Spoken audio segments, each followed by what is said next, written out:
This is your AEW Dynamite review for April 6, 2022. I am the Solomonster. FTR just had one of the best weeks of their entire professional career, probably the best week of their entire professional career, one of the best weeks of their entire life.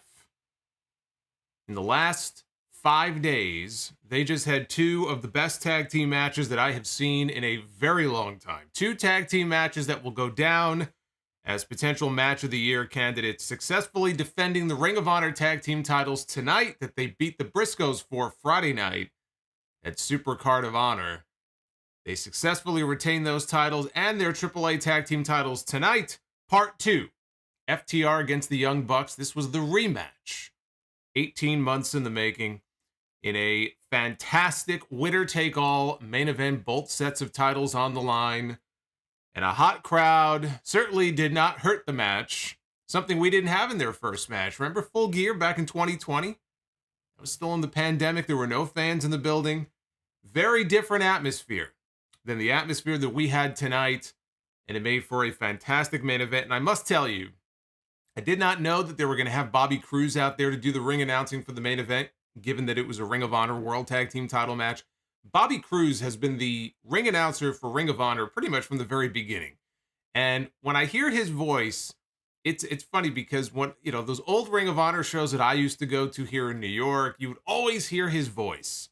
And he has his own very particular way of doing the ring announcing, but his voice is so synonymous with Ring of Honor, I never even gave any thought to the idea that, well, if you're going to have an ROH title match on the show, you should have Bobby Cruise in to do the officiating. I see, Paul Turner out there every week.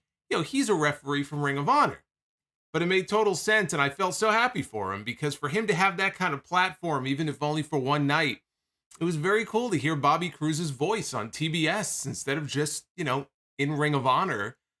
For him to be in front of a big crowd like that on live television and be able to do the announcing for this match, I thought was a very, very cool gesture. So I love the hell out of that main event. I'm going to talk about it. We'll get into it a little bit later on as far as how it all went down. But you had two of the very best tag team matches, as I said, that I have seen in a very long time on a show, ironically, that also included one of the worst tag team matches that I have seen in a very long time. We had that tables match tonight. The Hardys, the Butcher and the Blade. What a clusterfuck this match was. This was not good. And Jeff Hardy looked horrible. Now, Jeff Hardy always looks like he's in some degree of pain. Tonight, though, something was off with him. And he looked like he was in even more pain than usual. The match was a clusterfuck. The rules at the outset were not really... they mentioned the fact that in this match, both members of each team would have to go through a table. Justin Roberts did mention that on the ring announcing. But it was very clear the people in the building, and probably a lot of people watching at home on television, didn't know what the fuck the rules were, what was going on. It was a mess. So, from the highest of highs to the lowest of lows on the same show. And Samoa Joe made his All Elite Wrestling debut tonight, qualifying for the Owen Hart Cup. We have a lot to get into. Hit that like button. Do subscribe if you are not already subscribed to the channel. We picked up quite a few new subscribers over the past week. This was a very busy week. We are now starting anew. We had WrestleMania week. We had about 6 straight days of streaming. 5 or 6, I guess 5 days, 6 days, who knows, whatever it was. From Dynamite to predictions to SmackDown to NXT. And boy, did that NXT Stand and Deliver show in hindsight turn out to be a fucking waste of time. 2 nights of WrestleMania back-to-back. Monday Night Raw, we even covered Raw. And here we are now back talking about Dynamite. Never ends, right? The train just keeps on rolling. We are going to also read out your super chats, so get them on in if you would like to send one in and drop one to support the channel and what I do. If you have questions, if you have comments about tonight's show, go ahead and send them on in, and you'll see them pop it up on your screen. But yes, do give this a thumbs up. It does help the video when you do so. Quick news before we get into the show tonight, and this is unfortunate. We don't have any firm details yet, but it does look like there was an injury Before the show went on the air tonight, they had the AEW Dark Elevation tapings, and it looks like legit Layla Hirsch suffered some sort of a knee injury. We don't know the extent of it, if it's serious or if it's not. We don't know. But she appeared, what apparently happened is she was facing a local talent. I don't know the woman's name. But Hirsch did a somersault flip out of the corner and landed on her feet. And when she landed on her feet, I guess her knee buckled underneath her. And we just had Rick Boogs at WrestleMania in the opening match on a power spot, like a power lift. His knee buckled. And now he's got a torn quad and a patellar tendon. He's going to be out for a long time. Hopefully it's nothing that serious. But she went down right away. She grabbed her knee. The trainers and the doctors came in to check on her. They stopped the match and helped her to the back. And that's as much as I know at this point. So unfortunately, it looks like, she may have some injury issues. But once we find out more, I'm sure if we find out more in the next couple of days, we'll talk about it on the podcast this weekend or Friday night on the SmackDown or Rampage stream. So Dynamite tonight opened. It opened with the first time ever one-on-one. They've been in some tag matches, but one-on-one for the first time ever. Adam Cole, one-on-one with Christian Cage. After I just got done talking last week, or what was it, last 2 weeks, I made the comment that we barely ever see Christian. How come we don't see Christian in singles matches? Well, we got Christian in a singles match this week. He's been hiding behind Jungle Boy and Luchasaurus. He's been their mentor. He's been their manager. He's the new Marco Stunt. And we never see him in singles matches anymore. Because Christian can still go. You put him in there, especially with the right opponent, he can still go and have a high-caliber match. Well, Adam Cole and Christian had a high-caliber match here to open the show. They were giant Wardlow posters plastered all over the ringside barricades. These were even bigger than the ones that MJF was putting up all over the place, or I guess Mark Sterling was putting them up last week, basically saying this man is barred from the building. Do not allow this man inside the building. There were loud dueling chants for Cole and Christian before they even touched, so you knew that you had a hot crowd. Just because from the moment the show started, these people were amped up.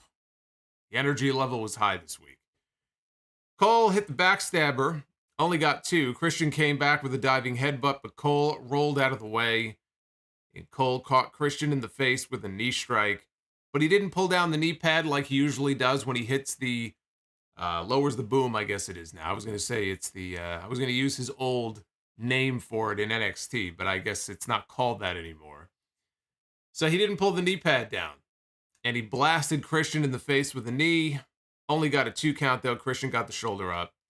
Cole set up for the Panama Sunrise, but Christian caught him with a right hand and took him down with a Rana off the top rope. Christian went for the spear. Cole caught him with a super kick to the knee. Pulled the knee pad down this time, and now he was going to try to lower the boom to the back of the head. Christian avoided it, and this time he caught the spear and got a very close near fall out of it. Crowd came alive, gave both men a standing ovation. This wasn't even the finish, and they gave them a standing ovation. They ended up in the ropes. Cole was trying to back off. He was telling the referee, get this guy away from me. As the ref was doing that, he did not see Cole reach up, and he poked him in the eye. Cole lowered the boom this time and got the 3, so Christian Cage picks up the win. This was a hot way to open the show. I would like to see Christian back in the ring doing more singles matches like this, hopefully. Later on, I have some faith. I have some hope. Later in the show, they went backstage. Luchasaurus and Jungle Boy were there. They were about to cut a promo. Christian was licking his wounds from the earlier match without even saying a word. He walked off, frustrated. He walked off. And Jungle Boy looked at Luchasaurus like, hey, what was that about? And then they went about their business. So that, I'm sure, is going to be leading to something. This could be the beginning of a split between Christian Cage and the dinosaur and his boy. But Red Dragon came out after the match to attack Christian.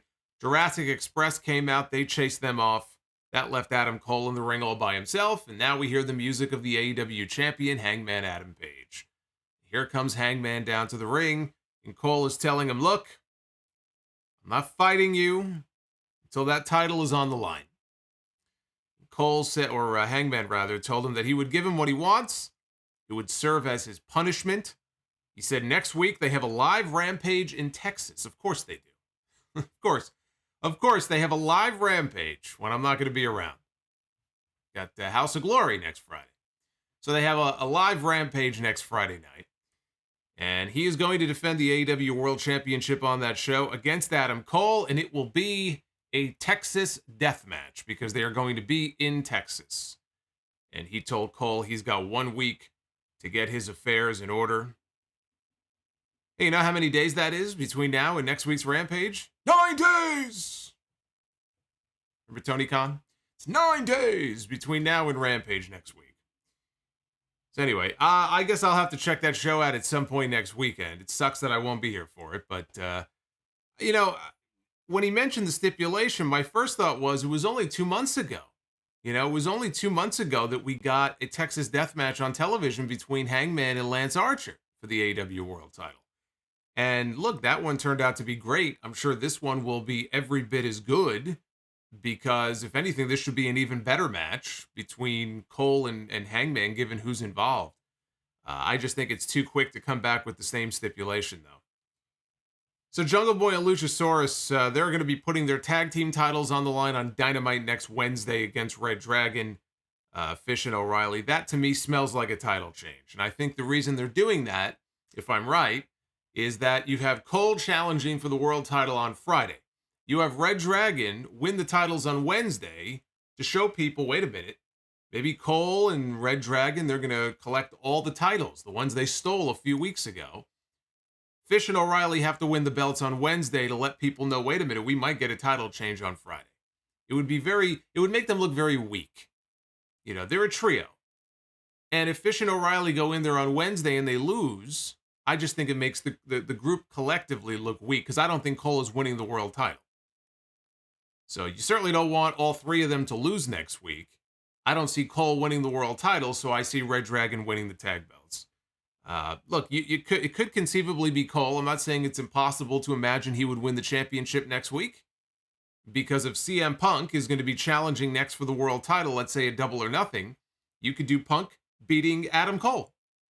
Or even if he doesn't beat Adam Cole, it's babyface against heel, Punk against Cole, right? That would be a great match. Babyface against heel. If they don't want to do babyface against babyface and split the crowd with Punk and Hangman, I don't see Cole winning that championship next week. I don't see there being a title change. Tag titles, though, yes. But not the world title. So after the match, they aired highlights of Jay Lethal and his friend Sanjay Dutt back at the Supercard of Honor show last Friday, attacking Jonathan Gresham, the new unified, undisputed Ring of Honor World Champion with his win over Bandito.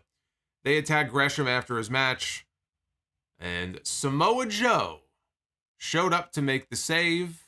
Then came the announcement that officially that Joe is not only back in Ring of Honor for some appearances, but he is also All Elite. Officially, he is a member of the AEW roster, and I suspect that is where we will be seeing him the most in Ring of Honor, even though he will make appearances AEW rather, even though he will make appearances in Ring of Honor as well. But this was his first appearance here on AEW, and the crowd came alive for him. This was a qualifier for the men's Owen Hart Cup tournament. Joe was over as shit with this crowd. They were definitely a very pro Samoa Joe crowd here tonight. Max Caster came out. I was actually looking forward to seeing what kind of rap Max Caster would have for Samoa Joe. And I wrote the whole thing down. Here was the Max Caster. I'm not going to rap it, but here's the Max Caster rap on Samoa Joe before their match. He said, "I'm going to lay this dude down like a sex position. I'm main event Max. He's X Division. So I'm sending you home. You're not a tough guy, Joe. You're just injury prone.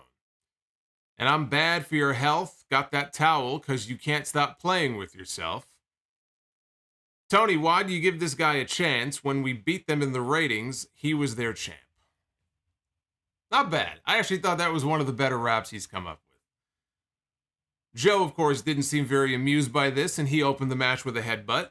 He proceeded to beat the crap out of young Max.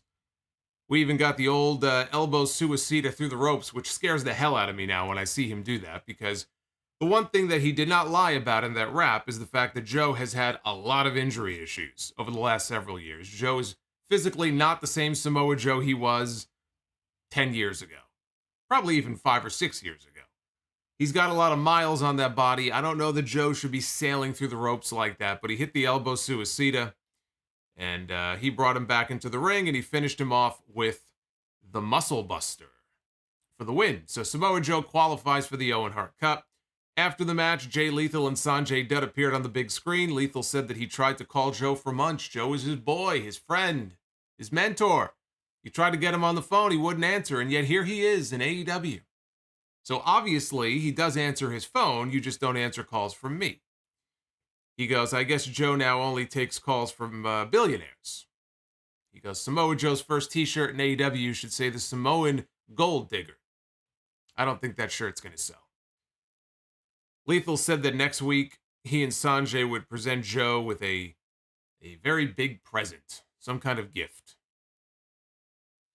At least they showed highlights from the Ring of Honor show, and they didn't just put them on screen and expect that everybody would know why Jay Lethal is together with Sanjay Dutt or even who Sanjay Dutt is.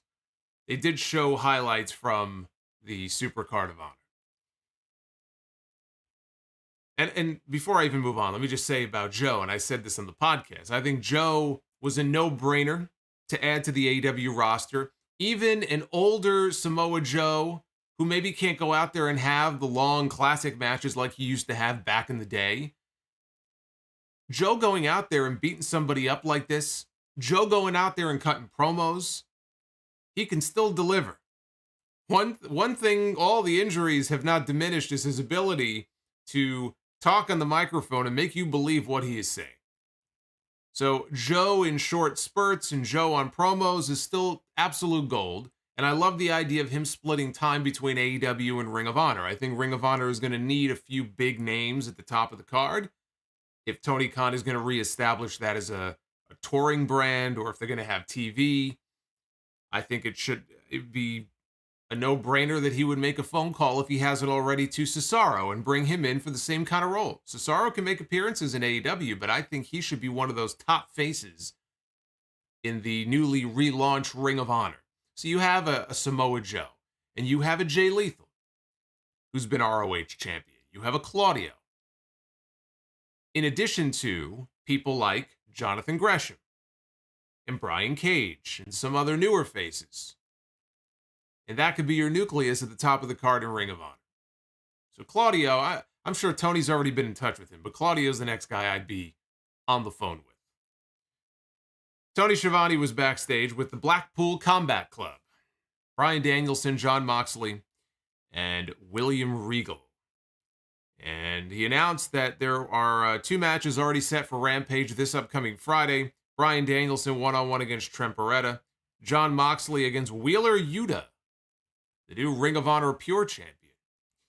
William Regal said that he was off his nut with excitement for Rampage on Friday.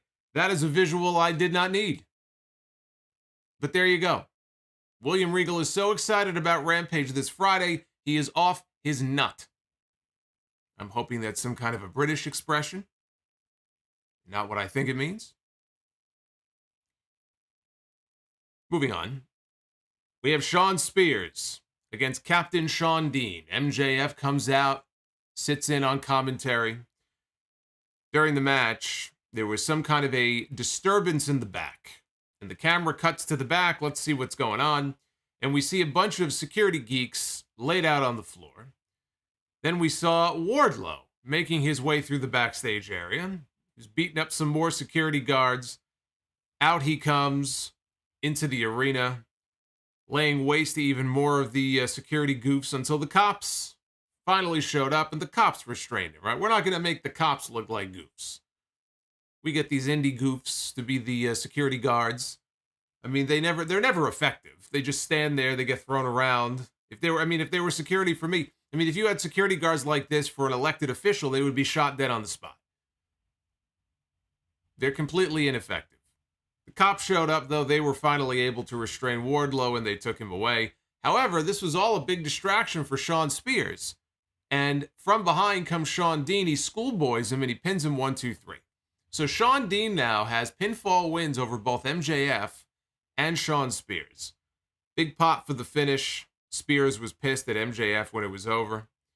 I have to say, I was wondering how they were going to handle this whole situation here, because I have to imagine that they're building to a singles match in Vegas between MJF and Wardlow. They're going to do the match at the end of May. That's my assumption.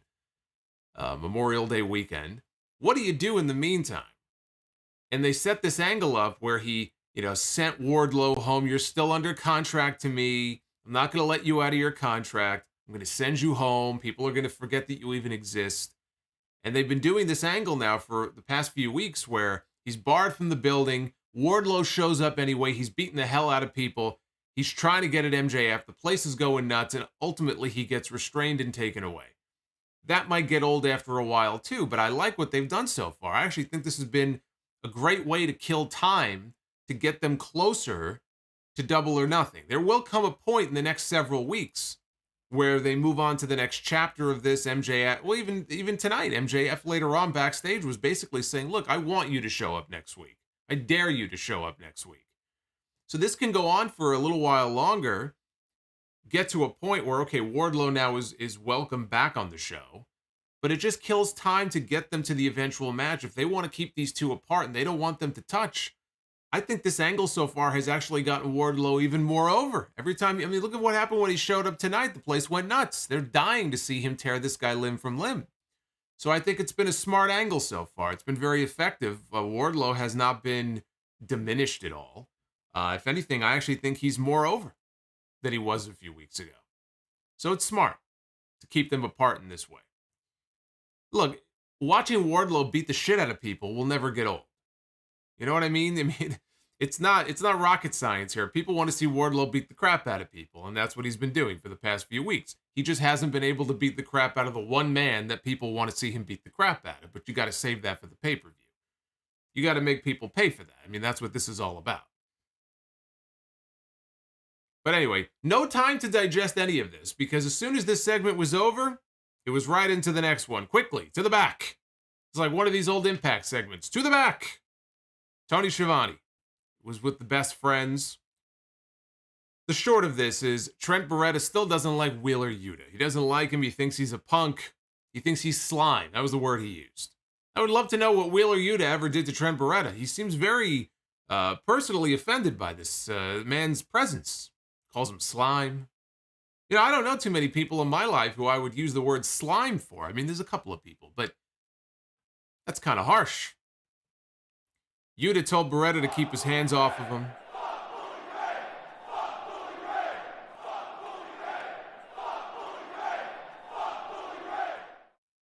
Speaking of slime, thank you, Hashway. Not you, Hashway. I appreciate the super chat. Wheeler, by the way, had the ROH Pure title over his shoulder during the segment that he won last Friday.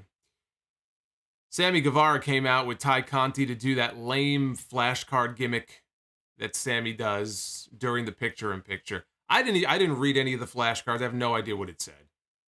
It could have had, fucking his social security number on there for all I know. I don't give a shit. But that was all he did. And it was pretty lame. It's almost as if they don't know what to do with him right now. I know I guess he's feuding with Dan Lambert and American Top Team and the Men of the Year and all that. I will say, I think there is potential eventually if they turn him heel, and him and Ty Conti as a heel combo. But they have Ty with him now. She comes out with him. To me, you run the risk of running into a Seth Rollins, Becky Lynch situation when Seth was a babyface and Becky was still a babyface, going back a few years now. And they put the two of them together and people turned on them. They revolted against it. They didn't like it. They thought it was lame. They didn't want to see them together on TV. I think they run the risk of getting a similar reaction with these two. Just a feeling I have. So just something to, I think, be careful with if you're Tony Khan. I wouldn't be shoving this down people's throats. Back from the break, they showed footage of Eddie Kingston, Santana, and Ortiz earlier, attacking members of the Jericho Appreciation Society, or maybe this was live. I thought they were showing this from before. But they were attacking members of the Jericho Appreciation Society in the back. Ultimately, Jericho and his goon squad, they jumped in a car, I think it was an Escalade, that was waiting in the parking lot, and they drove off. So they come back live in the arena. Kingston, Santana, and Ortiz, they come down to the ring. And Kingston said that Jericho could be with his wife and kids. It wouldn't matter. He's going to find him, and he's going to get him. There's no hiding from Eddie Kingston. He's attacking them no matter what. He goes, the other two morons, I assume he was referring to 2.0. He goes, you could be with your wife and kids. I'm going to get you too. These are threats. These are terroristic threats that this man is making on these people and their families. Daniel Garcia, he says, I know where you live. Again, another terroristic threat here on live television. He's not too smart. Santana took the mic. He said, this is what we do.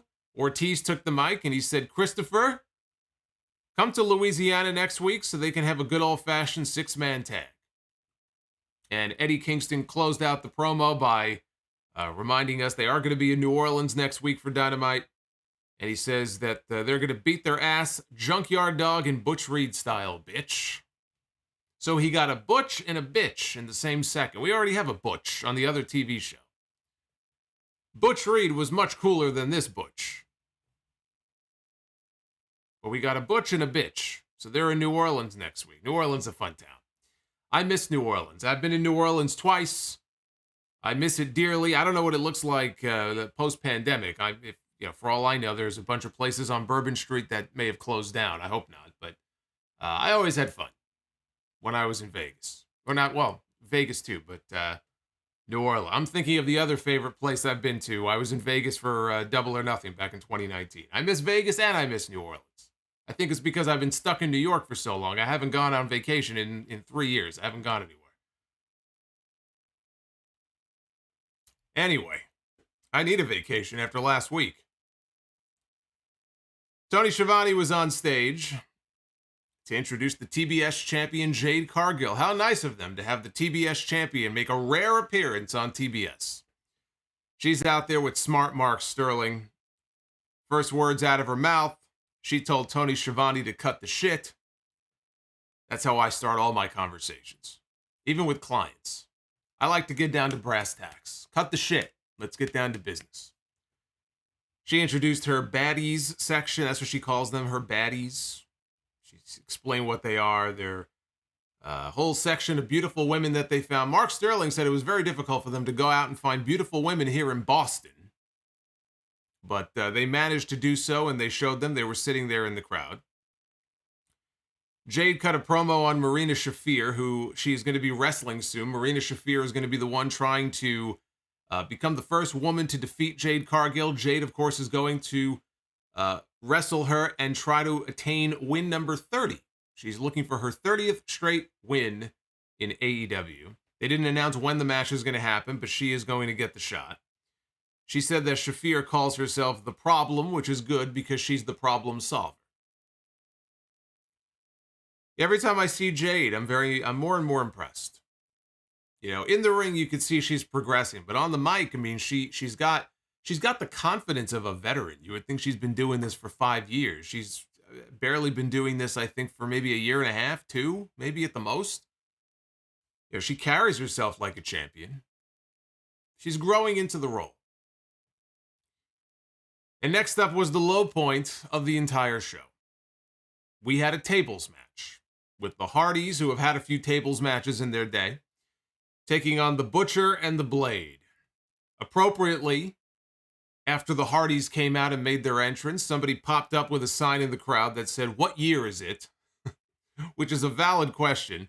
I was asking myself that same question after WrestleMania this weekend.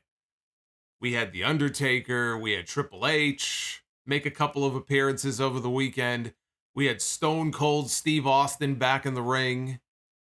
We had Stone Cold Steve Austin face-to-face in the ring giving Vince McMahon a stunner. What year is it? I don't know. This match was a mess.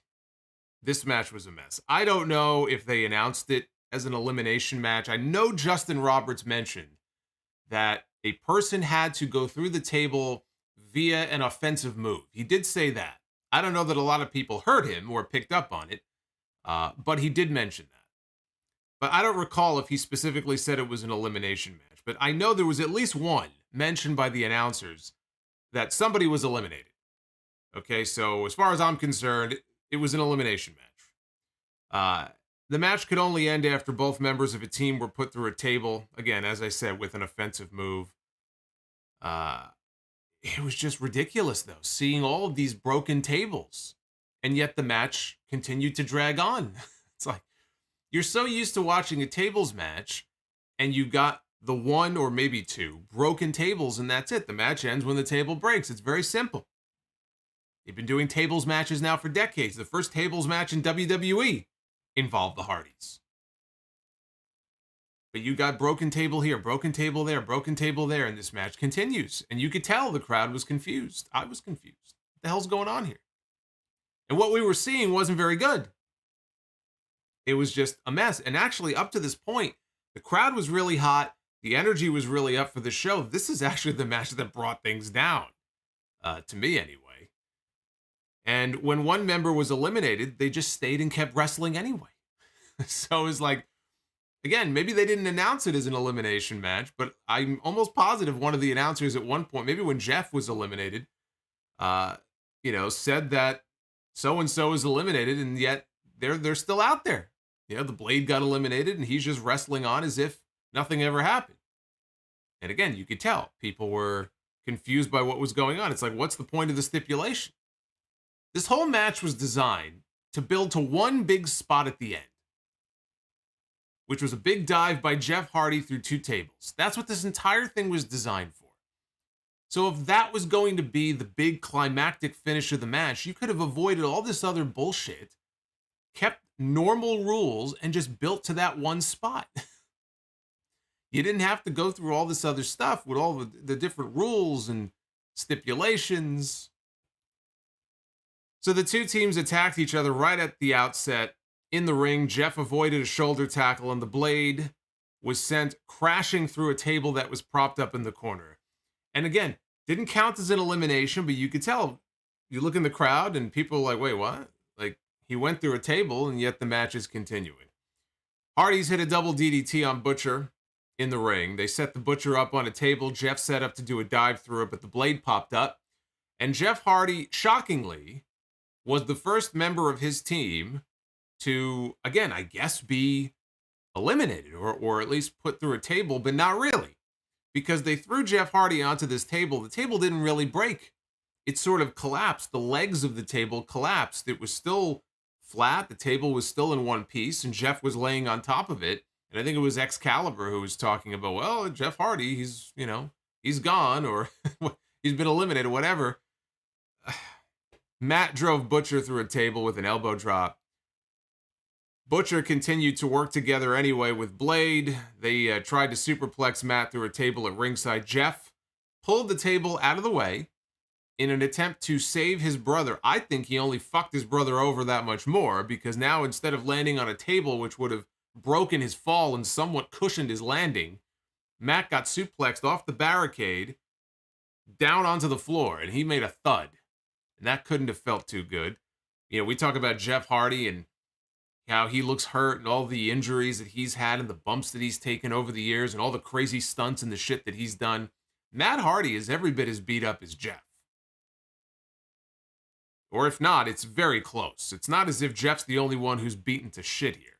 You look at the way Matt Hardy just walks, and it's painful to watch. So I actually think Jeff kind of screwed Matt over on that spot. It would have been better for him than that. Maybe they would have lost, but it would have been better for him to land on the table. Jeff is more concerned about the win. He doesn't give a shit about his brother's physical condition. We already know that, because when Jeff debuted a few weeks ago and his brother was getting the shit kicked out of him in the ring, Jeff took a moment to go, hey, everybody, let's dance. We know Jeff is not concerned about his brother's well-being. That much has been made very clear over the last few weeks here on this television show. So Jeff, in the big final spot of the match, they have two tables. Oh, Ty, did he say this? Yeah, I didn't even hear Jim Ross say that. Apparently, we got a bowling shoe ugly reference from Jim Ross. When Jim Ross drops the bowling shoe ugly reference, then you know this match is not going well.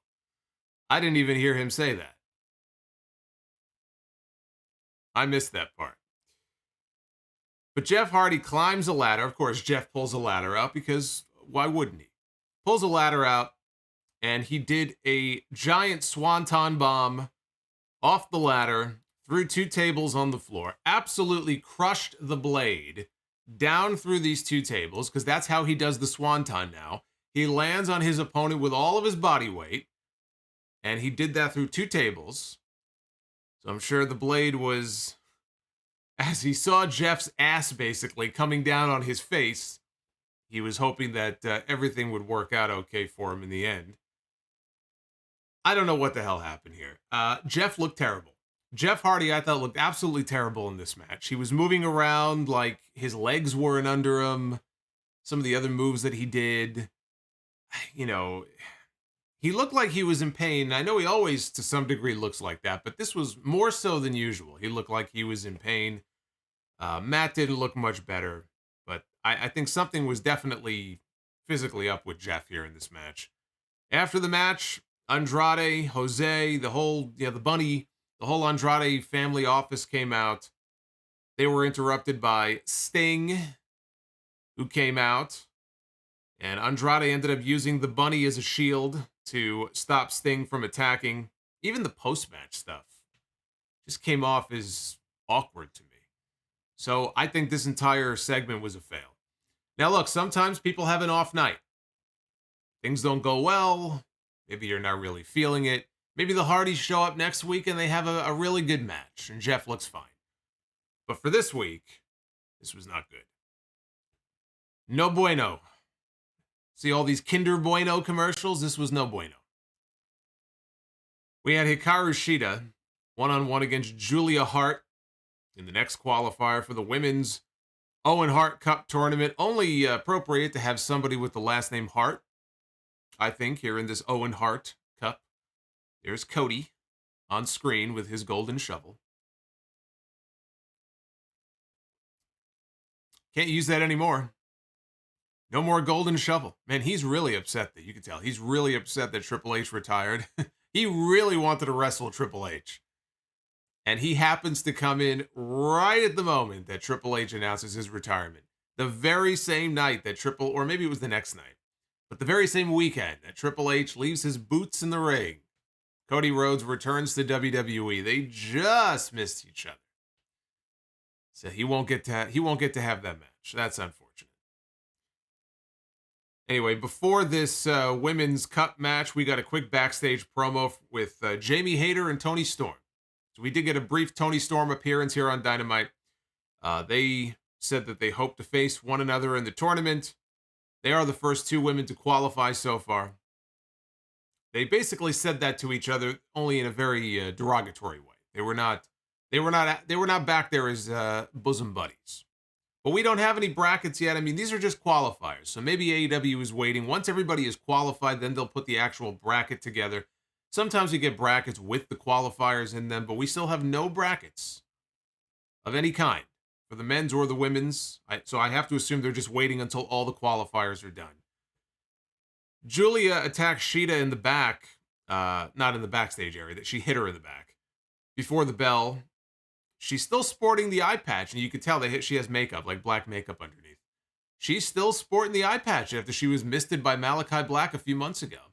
And she was getting really violent on Shida to the point where Pillman and Garrison on the outside, her Varsity Blondes, stablemates or her partners, were trying to be like, hey, calm down, what's gotten into you? And she sent them to the back. She told them to get out of here. Shida hit her with a running drop kick off a chair on the floor. That's one of her usual spots. After a break, Shida hit an outside-in suplex where she was in the ring, standing on the rope, and she suplexed Julia Hart over into the ring. Julia gouged at Shida's eyes and hit a running bulldog for 2. Shida avoided a top rope dive and came back with an elbow smash in the Tamashii. Falcon Arrow finishes it. and Hikaru Shida picks up the win. She qualifies for the cup. After the match was over, we heard Serena Deeb's music. She tried to sneak attack Shida with a chair. Shida, though, had it scouted. She had a kendo stick, so now we have a standoff. We have Shida with a kendo stick. We have Deeb with a chair. And Serena decides to think better of it, and she bails. And that was the end of that. Backstage, we have Swerve Strickland. He was being interviewed by Alex Marvez and brought up the fact that he was at the Grammys last weekend. Swerve said that he has not forgotten about being put through a table and his issues with Ricky Starks, and he'll get to that, but right now he has business to tend to. And he turned and he walked into the locker room, and literally, like a foot behind him, right behind him, sneaks in Ricky Starks and Powerhouse Hobbs. And Alex Marvez looks at the cameraman and he just starts yelling. He just goes, go, go, go, go, go. Like they're in a fucking war zone or something. So the cameraman goes in and he, of course, finds Starks and Hobbs attacking Swerve Strickland. Almost said Swerve Scott. Keith Lee showed up. So there was a big brawl, really lame brawl. This looked terrible. I thought this brawl looked very lame. But then in the end, they kind of saved it in the end. Keith Lee pounced Powerhouse Hobbs through a temporary wall in the back, and that got a nice little pop. Knocked him through the wall, and Keith Lee is standing there. We couldn't even see around him. He's a giant man. And all you saw was his back. You could kind of see that on the other side of the wall that Hobbs went through, like there were wrestlers in the locker room. I couldn't see who it was, but they just had a shot of Keith Lee standing there with his back turned. It reminded me of those old shots when they would shoot Andre coming to the ring. And this is in the later years, like WrestleMania 4. He'd be coming down the aisle, and they would shoot from behind, and Andre just, his whole back just took over the whole camera. You could barely see around him. That's kind of what this shot reminded me of. So then it came down to the main event. This was a match that was 18 months in the making. First time that we saw the Young Bucks and FTR square off. The Bucks were the baby faces and FTR were the heels. And it was in front of no fans in the pandemic era. It was in full gear back in 2020. And they had an excellent match. Probably not the kind of match in front of, or in the environment that they had imagined when they first tweeted each other years earlier saying that we will wrestle one day. Remember this tweet. Remember that? Bookmark this tweet. We will wrestle one day. I don't think that they imagined when that day came that it would be in front of no fans. Well, tonight they had fans. And these fans were into this match. And the dynamic has flipped because now the Bucks are the heels and FTR are the baby faces. And this was not for the AEW Tag Team Championship. This was winner take all. This was our second winner take all match in less than a week. We had one at WrestleMania. We had one tonight. We had the Young Bucks challenging for both the AAA, the AAA tag team titles, and the Ring of Honor tag team titles, both of which are currently held by Dax and Cash. Two of the best tag teams in the world, bar none. Two of the best, I don't care what you think about the Young Bucks, two of the best tag teams in the entire world. So I was looking forward to this match and hoping the outcome would be different, because if the Bucks went in there and they just beat FTR again, then boy, would that have buried FTR 6 feet under. To have the EVPs of the company, who already won the first match, come in here and stall their momentum by beating them and taking both of their titles. Thankfully, that did not happen here. They had Bobby Cruz, the Ring of Honor announcer for many, many, many years, do the ring announcing, given that the ROH tag team titles were on the line here in this main event. And as I said earlier, it was great to see him. As soon as I heard his voice, he's got that distinct voice. Anybody who's watched Ring of Honor, if you've been to an event, you know Bobby Cruz's voice. The only thing missing, they should have had, not Paul Turner, but they should have had, oh my goodness, the referee. Who's the other referee? Todd Sinclair. They should have had Todd Sinclair out there to do the officiating for this match. Remember years ago, Bryan Danielson started this gimmick where he was trying to get Todd Sinclair, I think it was like Date Todd Sinclair, and he was trying to get Todd hitched by having women, trying to find a woman who was interested in dating Todd Sinclair. Todd's been there for forever. but he wasn't there tonight. FTR had the crowd in the palm of their hands early on. Anybody wondering how FTR would do as baby faces, we could put that shit to bed. It's pretty apparent. The crowd is into FTR. They dig them as baby faces. They're very over right now with this audience. Early in the match, Dax and Cash applied stereo sharpshooters to Matt and Nick. Crowd lost its mind. Unbeknownst to Dax, though, I think it was Nick Jackson, reached up while he was in the hold, and he raked Cash's eyes to break the other hold and save his brother. And the Bucks got the heat on FTR for a while. Dax almost got a hot tag at one point from Wheeler, but Nick gave Dax a super kick, and he broke up that attempt. But when Wheeler finally did get the tag, crowd exploded. And here comes Dax the Axe, and he comes in, he's going to work on Matt. He's going to work on Nick. This guy's a house of fire in there. And remember, he had that great match with CM Punk on television. Was it last week or 2 weeks ago? He had that great singles match. He even said he got a text from Bret Hart. I think it was before the match, saying that he couldn't wait to see him on the show tonight. He had to be fucking geeking out at that point. So Dax has been on a roll between the singles match, between the match with the Briscoes, and now this match tonight. This guy's got to be living on cloud nine. So Dax comes in. He traded near falls with Matt. Caught him with a stuffed pile driver for a near fall. Cash dropped Nick on the apron with a back suplex, and FTR set up for the powerplex. Dax did suplex Matt off the top, and Nick Jackson interrupted the move by hitting a springboard off the ropes. He took Wheeler over with a Hurricane Rana, and the Bucks took control of the match again until Dax caught Nick with a brainbuster on the floor. Matt saw this. He took Dax down with a drop kick through the ropes, but Wheeler took him down as soon as he got back inside. They went for the big rig, and the Bucks managed to avoid the finish. Matt kicked Wheeler low. Referee didn't see it, and they hit Wheeler with their own big rig finish, and they went for the cover. And Cash Wheeler kicked out at 2.5. So they kicked out of their own finish. They no-sold their own finish. Bucks hit more bang for your buck on Wheeler, the big 450 splash and the moonsault press, and Wheeler kicked out again. So first he kicks out of his own finish, then he kicks out of the Bucks finish, or one of them. Nick grabbed one of the ROH tag belts, went to bring it in, but he ended up in a tug-of-war with Dax over the belt, and their momentum, one of them let go, and the belt ended up hitting Cash Wheeler in the head. Referee, I guess, didn't see it. And the Bucks had the match won. This was a great near fall spot. They had me convinced here that they were going to fuck these guys over and give the win to the Bucks. But Dax broke the cover up. FTR was still alive. You know, at this point, it kind of reminded me, I think it was this near fall. It reminded me of the match. Was it against Ciampa and Gargano, or was it against American Alpha? I want to say maybe it was against DIY. There was a 2 out of 3 falls match at one of the NXT TakeOver shows. I think it was in Toronto. And again, I'm almost positive it was DIY.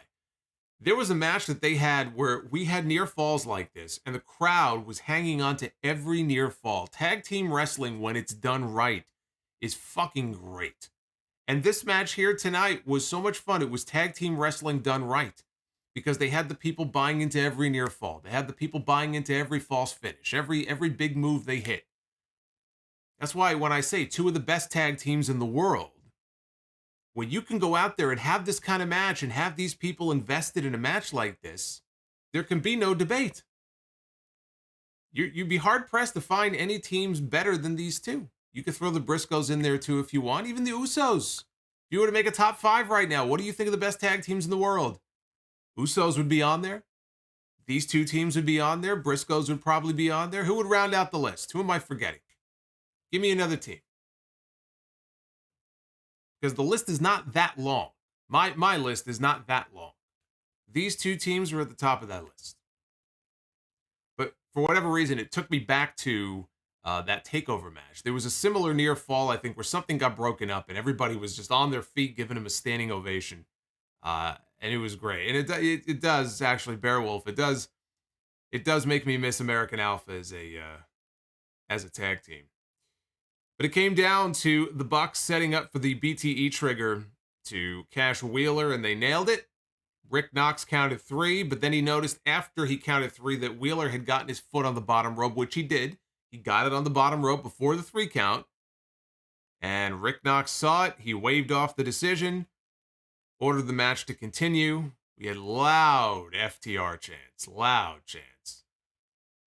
Buck set up for the Meltzer driver, but Dax caught Nick coming off the ropes, hit a rebound powerbomb. FTR set up for the BTE trigger on Matt Jackson.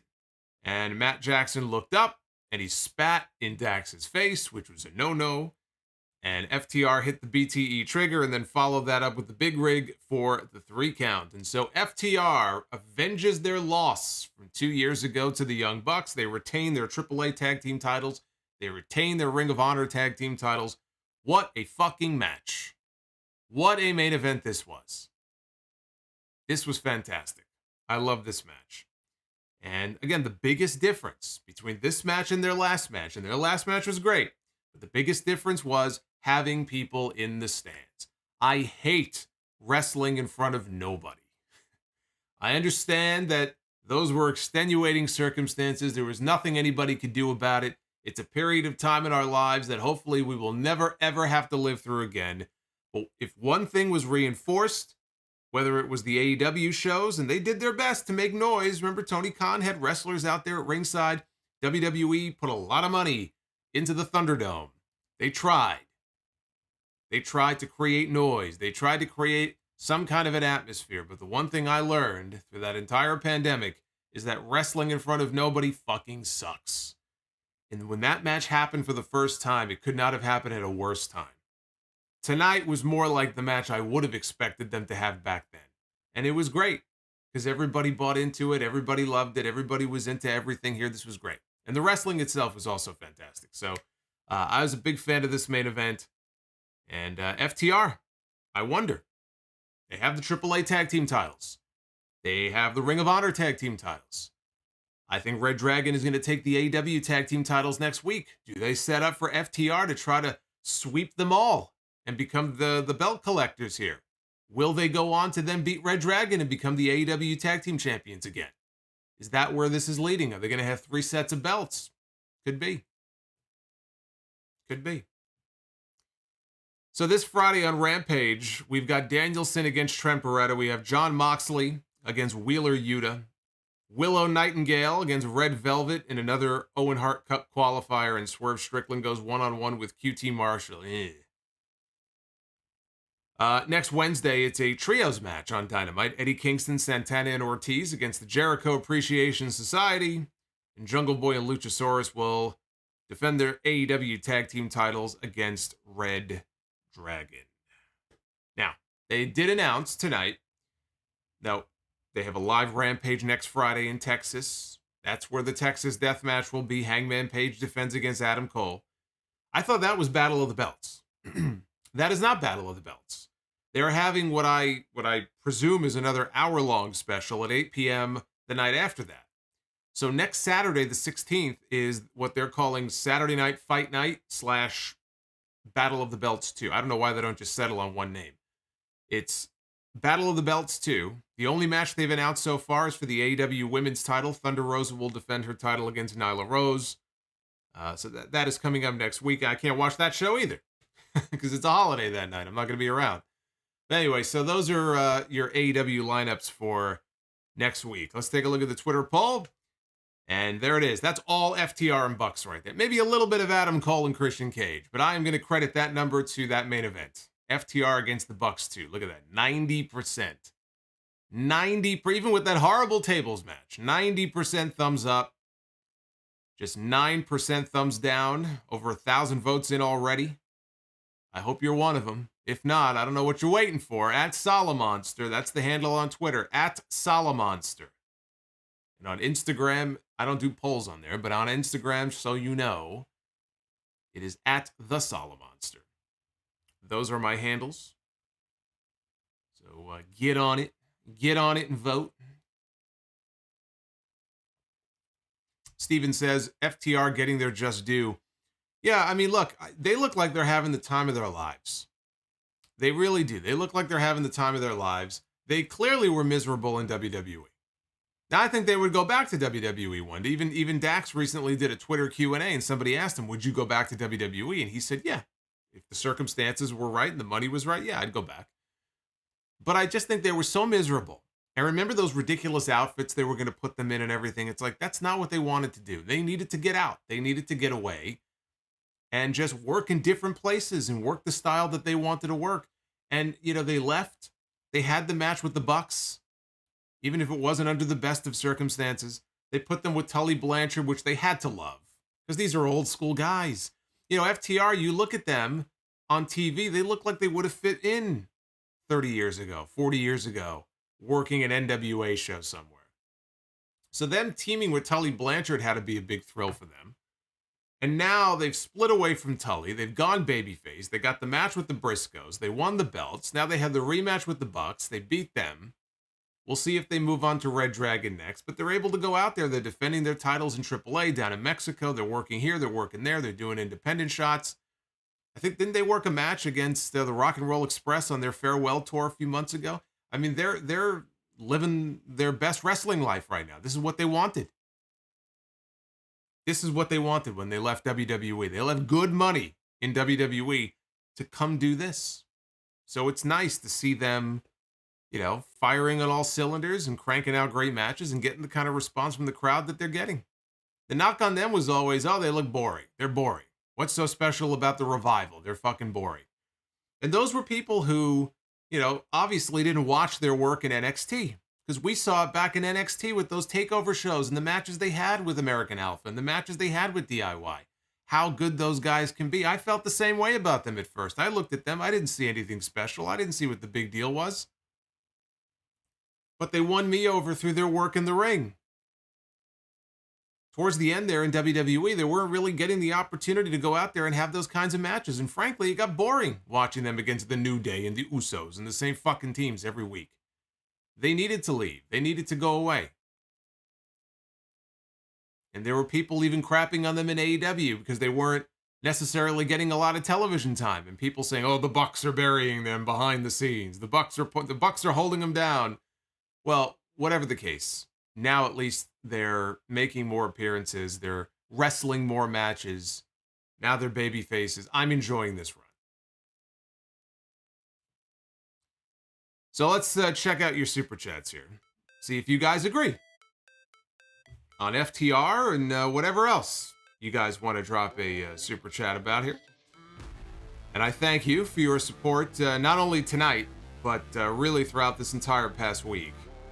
With all the different streams and everything, and sleep deprived as I was, I'm still not fully recovered from that, but we'll get there eventually.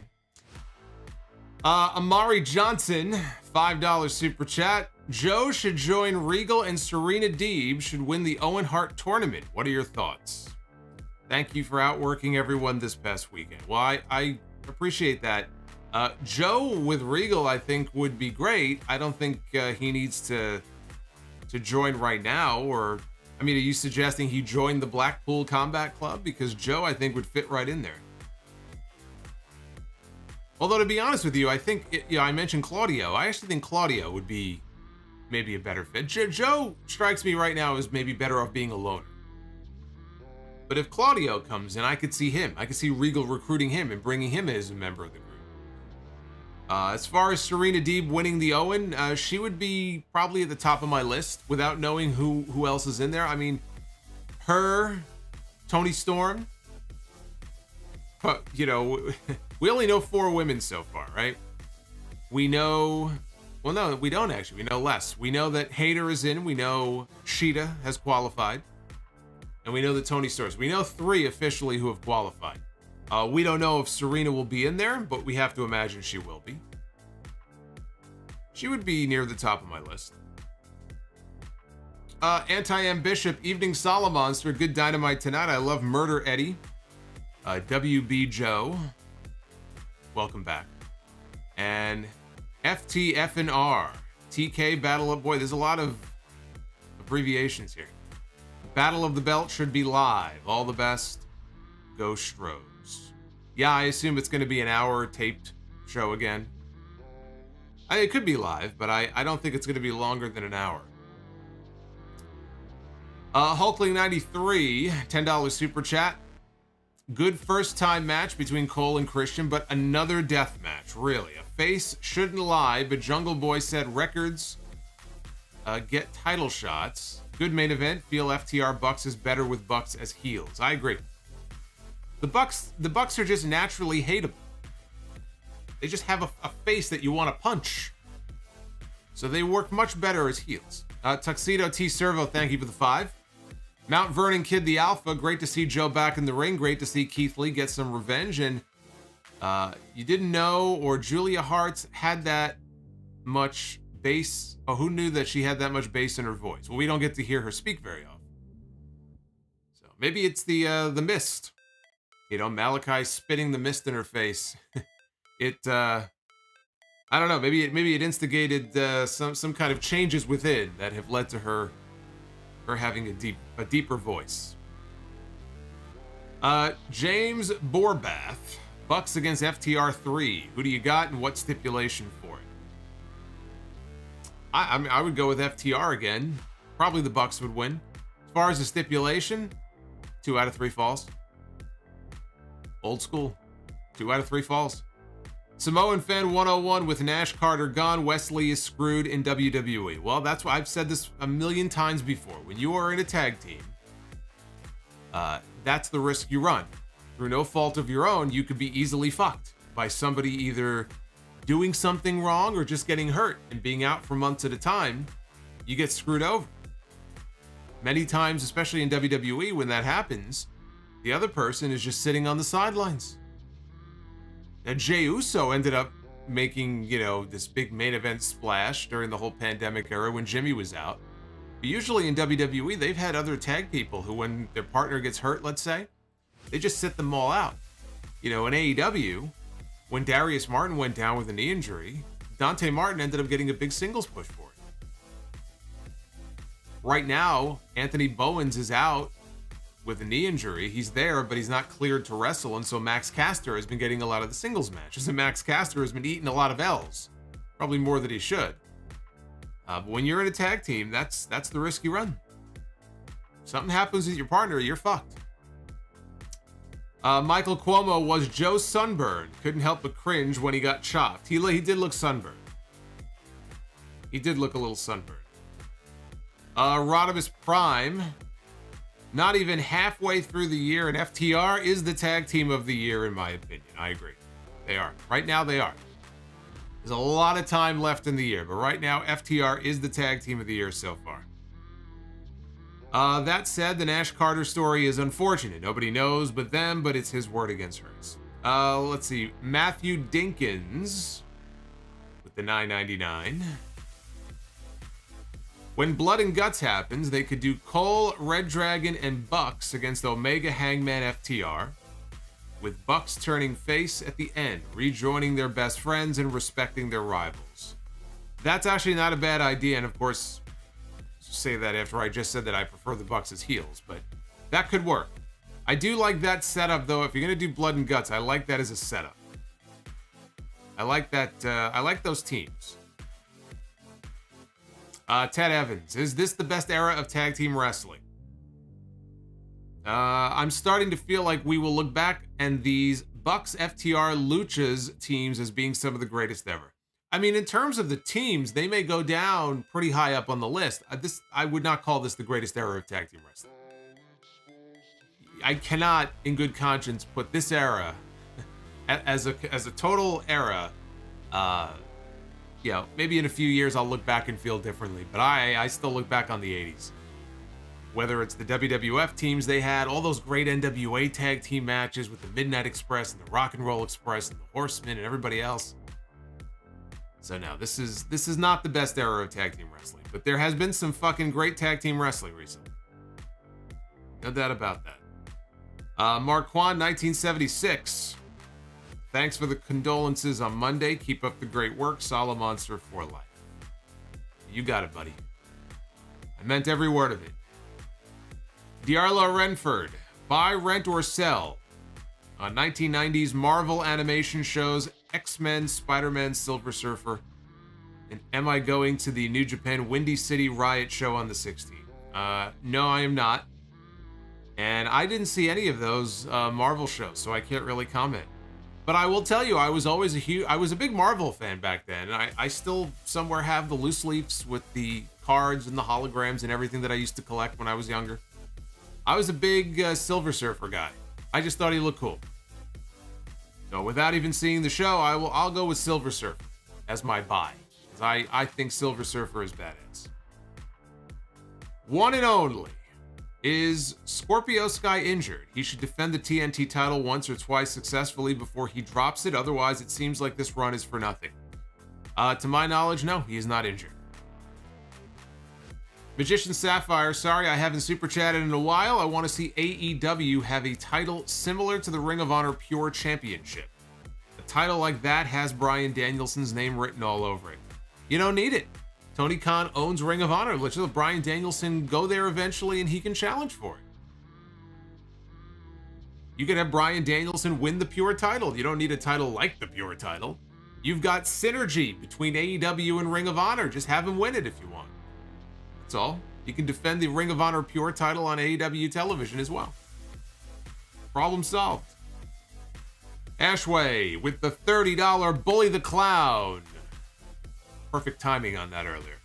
Who knew that FTR would be this over as faces? Great crowd always makes a good show. The only thing better than watching AEW live is watching Solomonster live. Random thought, I like the Sabu against Cena feud. Did you like it? That is a random thought. I think what I was a fan of was how random it was. Who would have ever imagined we would see Sabu wrestling John Cena? As far as liking the feud or their matches, I wasn't overly impressed with it. I thought it was just a unique match that was kind of fun to see, but I don't have any great fond memories of it. Nick Crispino. Yuta turned his back in Best Friends and wanted to be trained by the BCC. That's why Trent is mad, especially when Best Friends had Yuta's back. Well, I understand. I remember the promo from last week when he mentioned sleeping on a couch or something, but he just seemed overly angry, more so than the other members. Nobody should be that angry. Carry that kind of anger around. It's just a waste of energy, you know? Rizzo, $20 super chat. Rizzo. Thank you, sir. Do tell who you think is slime. In all seriousness, thanks again for all the content that you've done the last couple of weeks. Well, you're very welcome. EJ Slamp with the $4.99 in honor of opening day. I wanted to ask what's your opinion on WWE Hall of Famer Bob Uecker.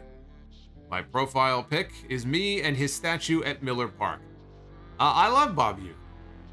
I love Bob Uecker, and I didn't even grow up there, but I knew him from Mr. Belvedere. It was an old sitcom that really dates me. People are like, Mr. Who? You look it up, Mr. Belvedere. He was on that. It was a television sitcom here in the U.S. But I loved his appearances at WrestleMania 3 and 4. I thought it was great. He got it. You know what I mean? Like, he got it. He understood it. That iconic shot backstage when Andre choked him at WrestleMania 4. I thought Uecker was great. Dr. Scorpio, that episode of NCIS Orlando had another kidnapping, a foursome, and fans going into business for themselves. I told myself I wasn't going to watch it again, but it's so bad it's kind of good. He's referring to NXT this week. And yes, I'll have more to say about that show and the crowd when I do episode 751. It's going to be a very interesting sound off on Sunday. Samoan fan, Matt killed Jeff's dog. Why should Jeff care? Great point. I keep forgetting about Jack. I keep forgetting about Jack the dog. This fucker killed his dog. That's right. I would dance too while he was getting his ass kicked. Burn the man's house down. Flamethrower Fluff Salisbury. You doing the Jeff Hardy dance will never stop being funny to me. Thank you, sir. It's the only dance I could do. Clapstick77. If anyone needs a documentary, it's Sunny. WWE's first diva, Hall of Famer, most downloaded on the internet, and then porn. and now possible manslaughter charges. Sad stuff. I'll have a lot more to say about Sonny this weekend. Ricky Edmond, first Hulk Hogan, now Will Smith.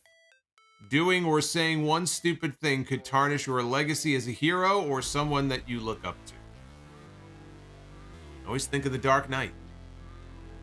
Live long enough, you become the villain. It's so true. Craig Brown, buy or sell better three-way. Vengeance 2002 or WrestleMania 20? My vote goes with Vengeance. I always like that match better. That's me. I think I'm in the minority on that. I think most people would say Michaels, Triple H, and Benoit, but I would say Rock, Undertaker, and Kurt Angle. Shin Akuma with the $5 super chat. I know you're an 80s head. Do you like or listen to any glam bands such as Rat, Motley Crue, or Poison? By the way, great match to open Dynamite. I don't. I'm not really a fan of those guys. I like how you put Rat and Poison, by the way, in the same sentence. I'm not a fan of Rat Poison. Swaging Silk with the $4.99. Thank you, Swaging Silk. Joseph Brooks, have you seen or heard about that god-awful, I think is what he meant, create your narrative promotion? Boy, you just completely butchered. Control your narrative. Control your super chats. I've heard about it. I have no interest in it. Diarlo Renford, I have been a fan since 2014. Who is on your Mount Rushmore for Ring of Honor? And what do you think about shoot-style wrestling like UWF and UWFI? I never really got to see a lot of the UWF or UWFI stuff. I don't really have an issue with it. It's kind of unique. I think there's an audience for it. I personally would not probably watch that all the time. I don't think I'm a huge fan of it, but I think it's kind of like the Josh Barnett Bloodsport stuff. And I haven't seen a Bloodsport show, but I know people are really into it. My Mount Rushmore for Ring of Honor, you know, if we're just going to keep it to wrestlers, because if it's just open-ended anybody, I don't see how you don't have Carrie Silken and Gabe Sapolsky on there. So we'll leave them off. If we keep it to just wrestlers, Samoa Joe is a gimme.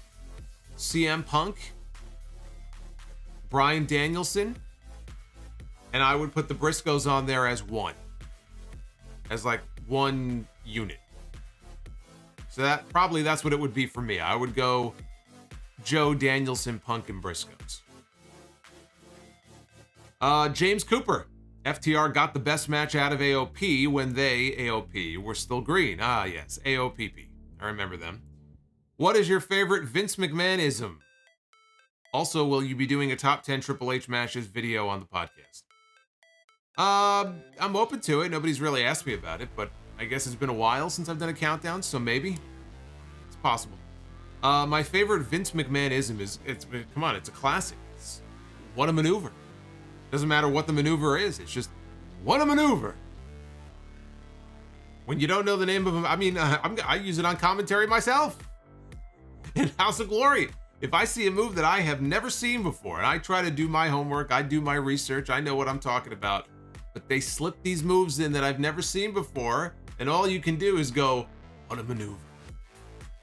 I might slip a what a maneuver in next Friday on the next show. That's my favorite one. Uffman Entertainment, 3 years ago today, we sat near each other to see Ring of Honor New Japan show at Madison Square Garden. Can you see an AEW Ring of Honor show in the Garden or just an AEW show?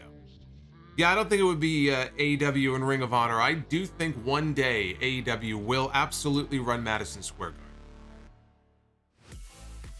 When they can run Arthur Ashe and get more people in there, why would they run the Garden? So right now, I don't see any need to run the Garden, but eventually I think they'll end up. Darth Panic, who, if you have one, is your favorite referee? Mine was Mark Curtis from WCW. I was an Earl Hebner guy all those years watching WWF. I know Earl was somebody, the knock on Earl Hebner, and it's fair. it's a fair criticism for Earl Hebner, is that he loved the camera. Earl loved the camera. He was always getting into the camera shot, when as a referee, you're supposed to not make it about yourself. You're supposed to just fade into the background. People shouldn't even know that you're there unless there's a spot that you are supposed to be doing.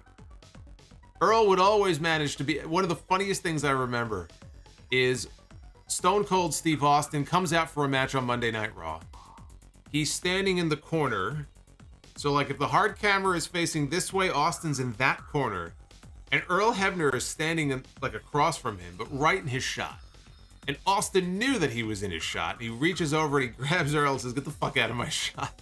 And Earl got out of the way. Earl with the dramatic counts, where he would crawl over slowly and then he would count one, and there would be, I mean, you could read fucking Moby Dick before he would count two. And then another long pause, and then he would count three. But see, I like that. And I actually think that's missing from some of the big main events. Like at WrestleMania, there were a couple of matches where I think the finish would have benefited from the referee. Let's say if the ref got bumped, the referee struggling over and doing the slow 1, 2, and then 3. I like that. I miss the dramatic count. That was like an Earl Hebner specialty. So the criticisms against him are fair. He definitely was a camera hog, but I still love the guy. Even though he fucked Brett, I still love him.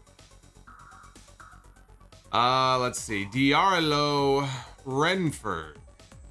Claudio and Chris Hero should reunite as a team. That ship has sailed. There was a time where I was hoping the Kings of Wrestling would reunite in WWE. Not anymore. Claudio should be singles by himself. Corey Blake, a Solomonster. Great job all the WrestleMania week. Who had the better 1992, Bret Hart or Ric Flair?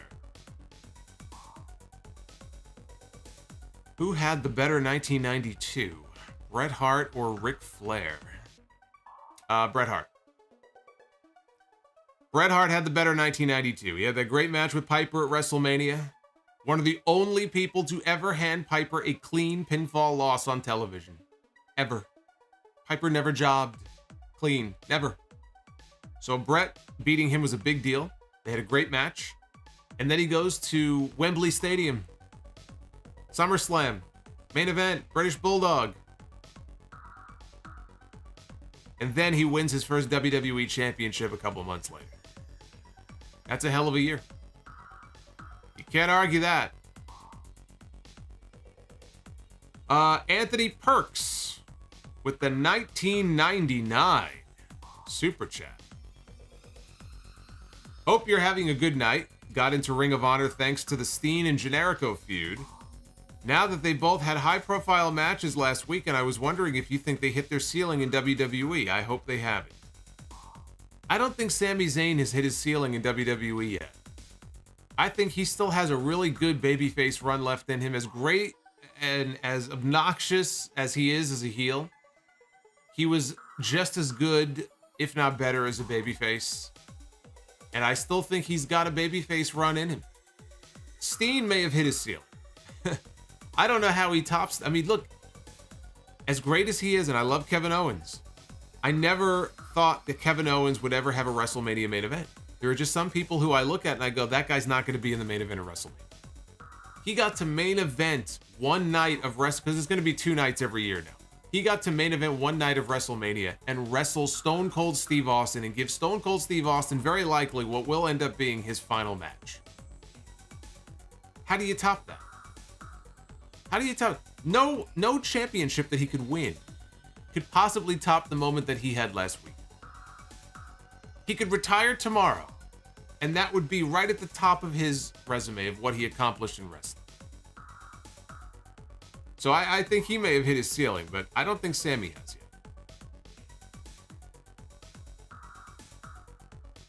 Oh, let's see who we got. Oh, look at that. Look at this imposter on your screen right there. Scumbag. Trying to be me. Andre Israel. Let me bring him up. Here we go. Andre Israel with the $10 super chat.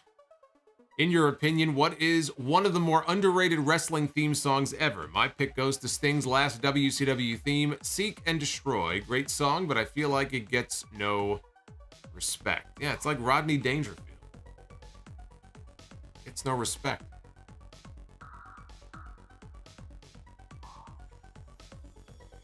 Underrated, I have to go with Rick Rude's WCW theme. I liked his WWE theme. I hate the fact that now they dub over it on, I think they dub over it on Peacock, don't they? Obviously, it's a rights issue. I don't know why they do that. Or at least I know they did on some DVD releases. I don't know if they still do on Peacock.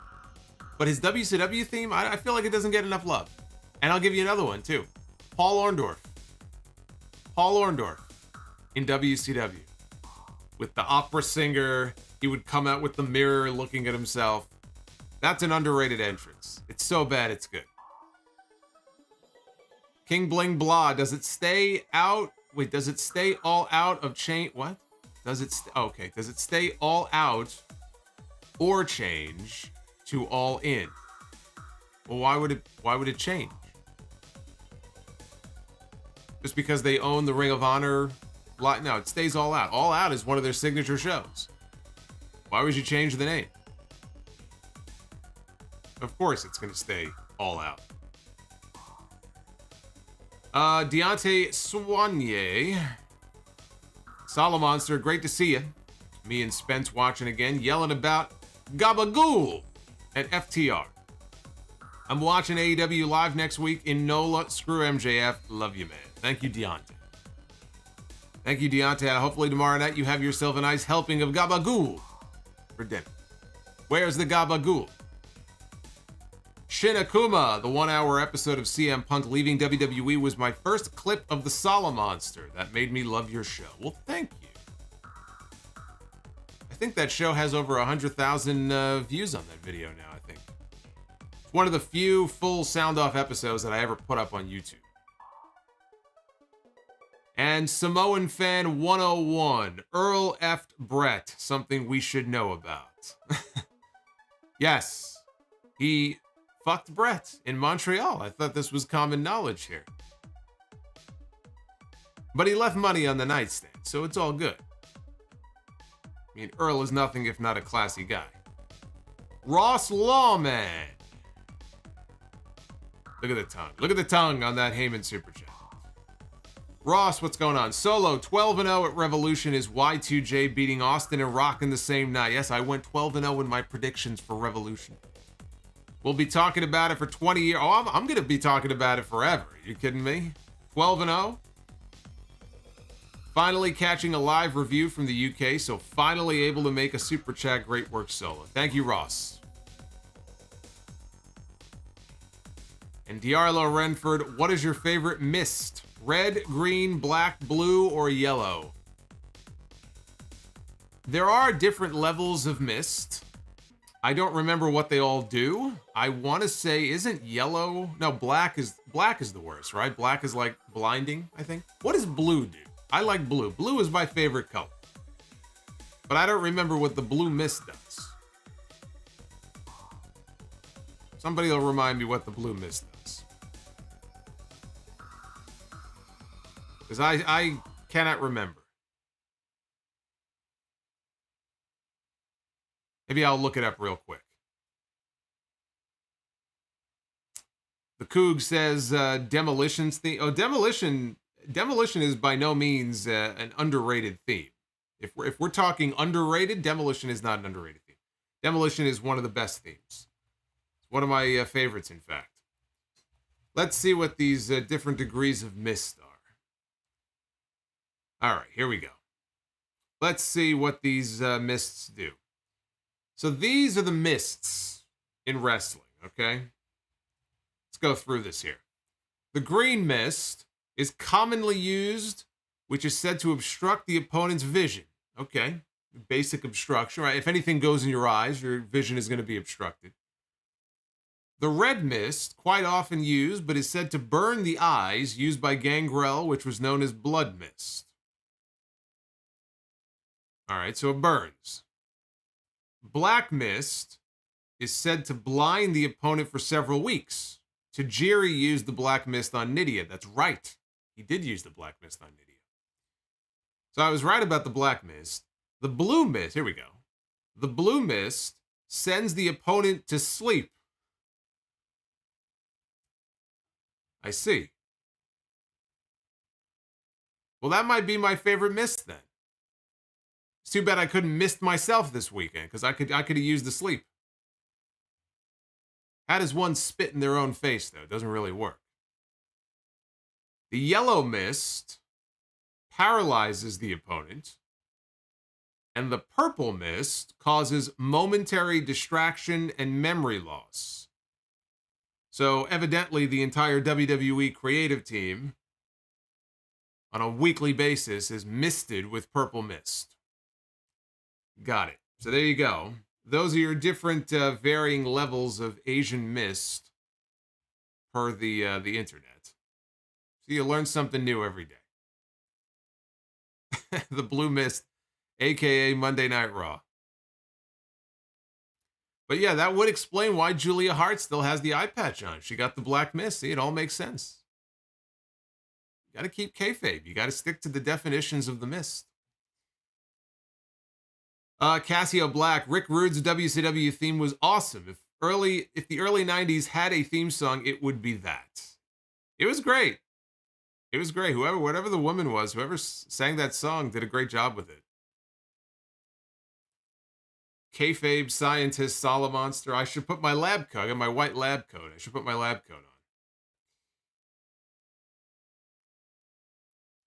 There's also teal mist, according to Eric. He says, you don't want to know what that does. Yeah, you're probably right. You're probably right. All right, guys, let's go be the booker. Ladies and gentlemen, it is now time to be the booker.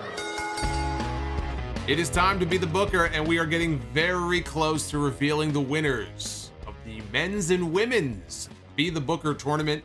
I'm going to keep voting open for another couple of days. But right now, voting looks pretty secure. But there is still time to vote if you have not already done so. I will tell you that I am, frankly, I am stunned by what the hell is going on with the women's voting. Be the Booker on the men's side, you can vote on these two matches. CM Punk against Damian Priest, or Shawn Michaels against the British Bulldog. But over on the women's side, it's complete chaos. We have Becky Lynch against Lacey Von Erich, taking on Gail Kim against Doudrop. And right now, as I speak, Becky Lynch against Lacey Von Erich is running away with it.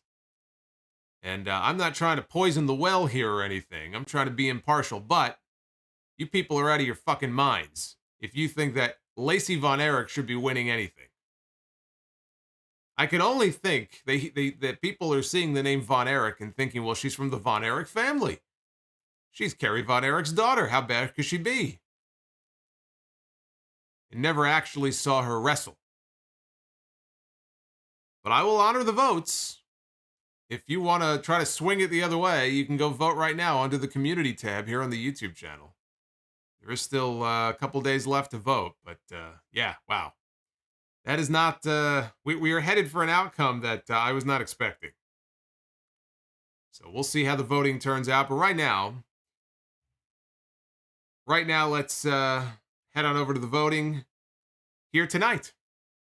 We're not doing a tournament tonight, but we are going to go ahead and try to pick a winner in the men's. There you see Ted DiBiase. I did not pick him. I didn't start it yet, so don't freak out or anything.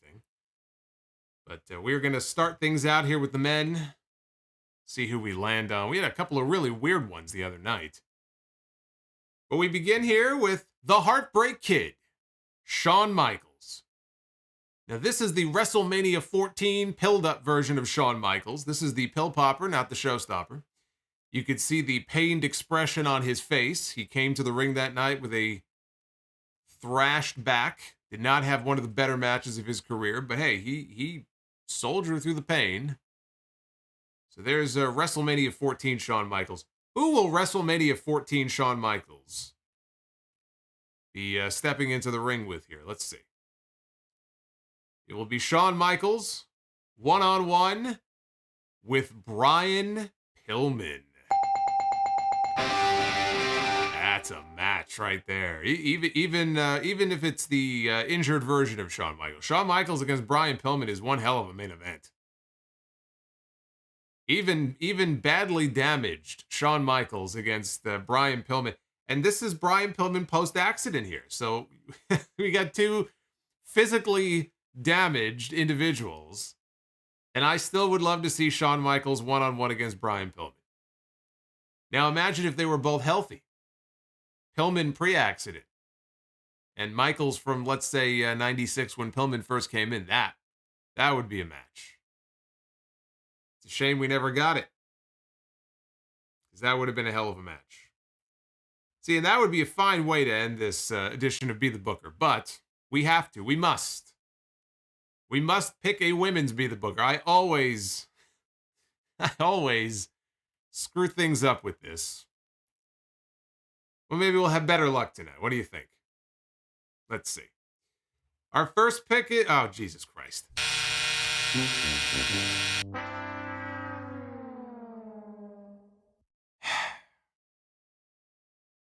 Santina. Should I even bother picking the opponent? Should I even bother? I guess we may as well. Santina Marella, one-on-one with Candice Michelle. That's a great photo of Candice. I cut these photos, but this is a great photo of Candice. I like the photos I chose here for this segment. It's a nice photo there of a nice. And look at the belt. Look at the beautiful belt there. Anyway, what can I say? One of these days, we're gonna pick a great women's match. Today is not that day. Santina against Candice Michelle is not that day. We got a bunch of horny devils here in the chat.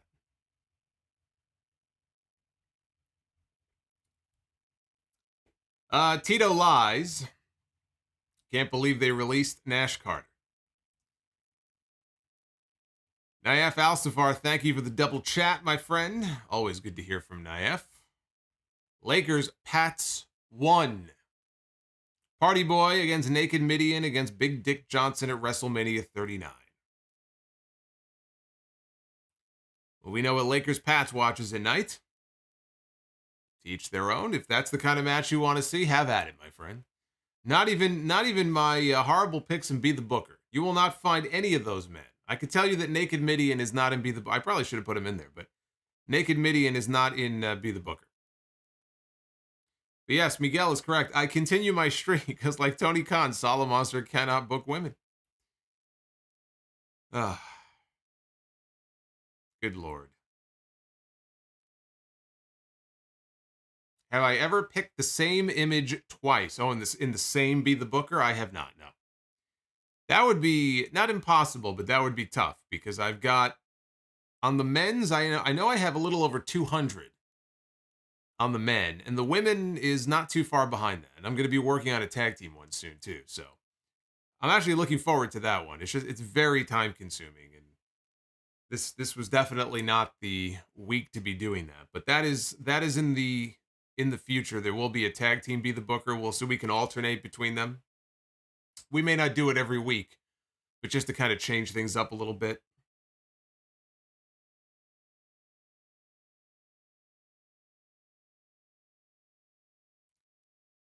Can I update Be the Booker whenever I want? I could. Technically, I have the template saved. It's a bit of a pain in the ass, but I could add to it. Why, is there an overwhelming desire to see Naked Midian? What is wrong with you people? I'm starting to worry about you.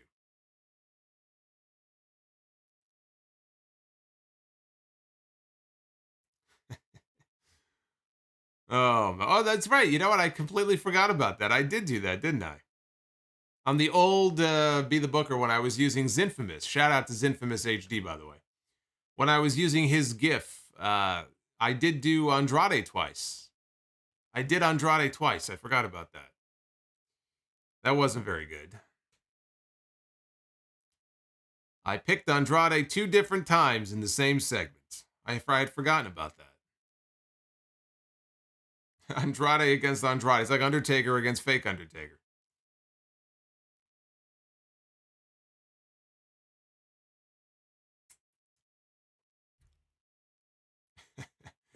Hulkling 93 just dropped a 5.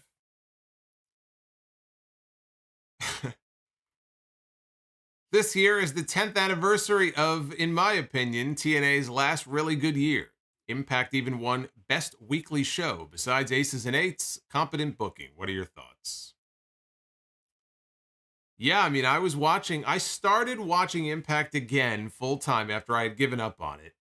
It was, ironically, and not because of her, but it was around the time Brooke Hogan came in.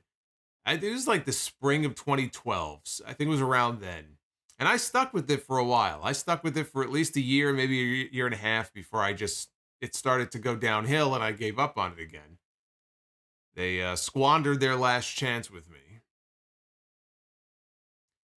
Now, if there was a desire at the time for me to continue watching Impact and the audience was there for it, I would have just continued watching it regardless, like I do with WWE. But the interest level wasn't even there. There was no point in me even continuing to watch it. So for the people wondering, well, then why do you keep watching WWE even through the worst of times? Because it's WWE. Because that's still the #1 dominant brand. That's what people are watching, and that's what people who aren't watching want me to keep them posted about, so they don't have to watch it. I watch it so you don't have to. But Impact, it was like the show turned to shit, and it didn't seem like there was much of an audience there for it anyway. So what the fuck was I going to subject myself to that kind of torture for? But for a while there, I was really enjoying Impact. You know, we had the Dirty Heels with Rude and Austin Aries. We had Aces and Eights, whatever. You know, we'll put that on the side. But there were, Bobby Lashley. You know, even when he was with Dan Lambert in American Top Team, and he was pushed as a world champion there. And of course, he had Abyss and his brother. Unlike this Elias bullshit, I actually enjoyed the whole Joseph Park storyline. I still remember the first time Joseph Park encountered Sting in the back and said, "Look, I don't want to K-fab you." Lost my shit the first time I saw that. See, that's a sibling storyline done right. Unlike whatever the hell this Elias shit is. Shin Akuma, I love how we both love the product. 10 years. About Solo for you, 92. For me, 02. Limitless Nash. My real name is Nash Carter, and I've never heard my name so much. Just sad it's attached to that story. So his name is Nash Carter. This is a bad day for Limitless Nash here. I'm sorry, brother.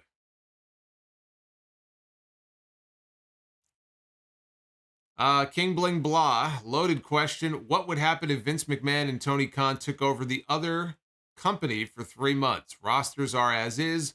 What happens? Well, CM Punk quits AEW the moment Vince McMahon takes over. And we start to see a lot of violent camera shaking and camera cuts on AEW Dynamite. That's what I think happens. As far as what happens on WWE television, I think things actually improve a little bit in terms of, kind of loosening the reins a little bit and putting together some interesting television matches instead of constant rematches every single week.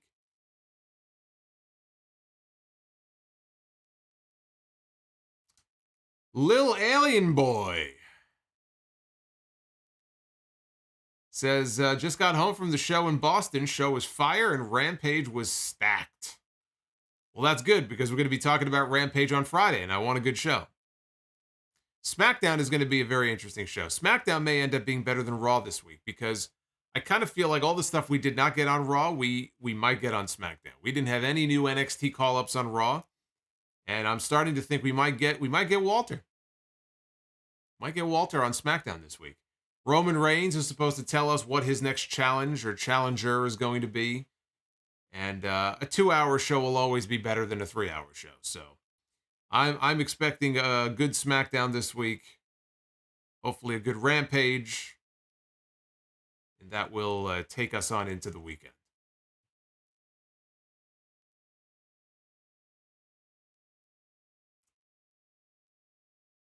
So yeah, let me address the podcast this weekend. That's episode 751. Coming up on Sunday, I will be talking about the Tammy Sitch story, which is very sad, but should have been seen coming from a mile away. I literally just talked about this a little over a month ago. And now it has come to pass. It is very unfortunate. And I will have more to say about that, and maybe we'll have more details come this weekend. I will talk about the Nash Carter story, which I wasn't even going to address, except now I have no choice, because now he has been fired, and MSK is no more. And poor Wes Lee, who is still in NXT, and is one half of the NXT Tag Team Champions, now has no tag team partner. So we will address that situation on the podcast this weekend as well.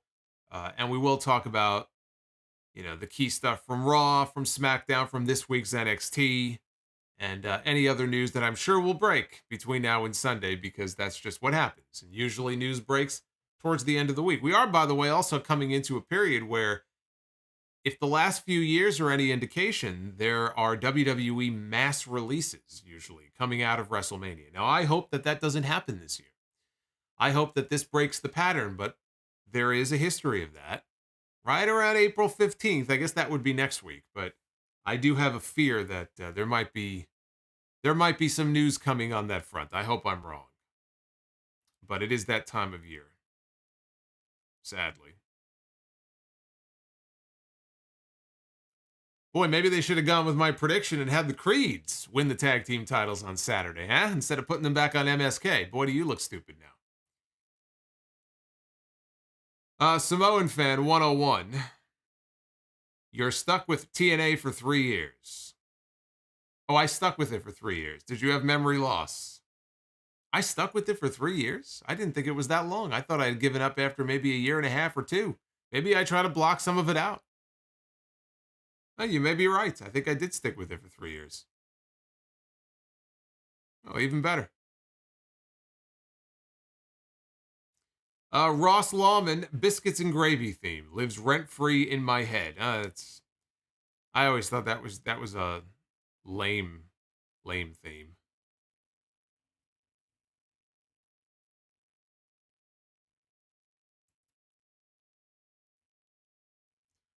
Yeah, I mean, look, that NXT show on Saturday, now we look back at Stand and Deliver, which was totally overshadowed by WrestleMania by having it the same day.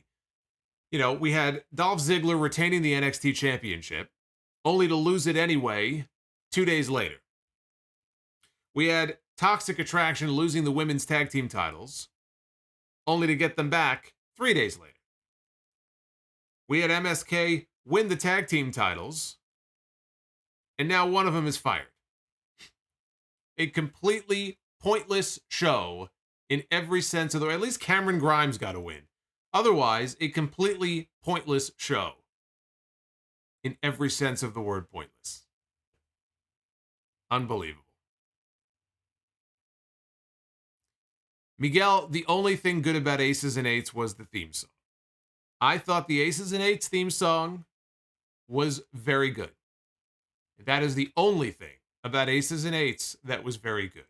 And I will say, although we have him now as Bully the Clown. When Bully Ray got that big push as Bully Ray in TNA, and he dropped the weight, physically he looked different, and he had that heel run, I was a fan of that run.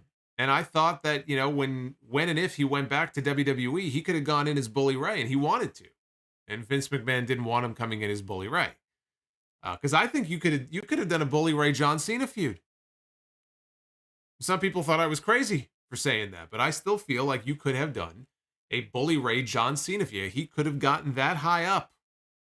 He wouldn't have won, but so I don't know if I give Aces and Eights all the credit for that, but Aces and Eights on the whole was was no win for me. It gets a no win for me. But the theme song I thought was pretty kick-ass.